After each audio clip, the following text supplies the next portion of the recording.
আজি ইষ্ট বেংগল আৰু নৰ্থ ইষ্টৰ মাজত এখন গুৰুত্বপূৰ্ণ খেল অনুষ্ঠিত হৈ যায় আৰু এই খেলখনত ইষ্ট বেংগলে নৰ্থ ইষ্টক 1-0 গ'লৰ ব্যৱধানত পৰাস্ত কৰে। খেলখনত ইষ্ট বেংগলে প্ৰথম হাফৰ 23 মিনিটত এটা গ'ল দিবলৈ সক্ষম হয় আৰু গ'লটো দিয়ে ডি ডায়মণ্ডটক্সে।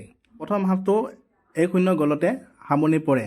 দ্বিতীয় হাফত দুয়োটা দলে পুনৰ খেলপথাৰত নামে আৰু দুয়োটা দলে খুব সুন্দৰ খেলৰ প্ৰদৰ্শন কৰে আৰু নৰ্থ ইষ্ট ইউনাইটেড এফচিয়ে বহুত চেষ্টা কৰিছিল এটা গ'ল দিবলৈ আৰু পিছত ইষ্ট বেংগলৰ সুন্দৰ খেলৰ প্ৰদৰ্শনৰ কাৰণে এইটো সম্ভৱ হৈ নুঠিল আৰু নৰ্থ ইষ্ট ইউনাইটেড এফচিয়ে এই খেলখনত 1-0 গ'লৰ ব্যৱধানত পৰাস্ত হয়।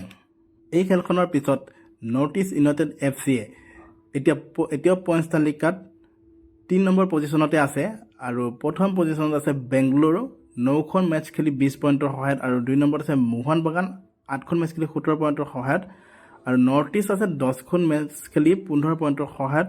এতিয়াও 3 নম্বৰ স্থানতে আছে নৰ্থ ইষ্ট ইউনাইটেড এফচি।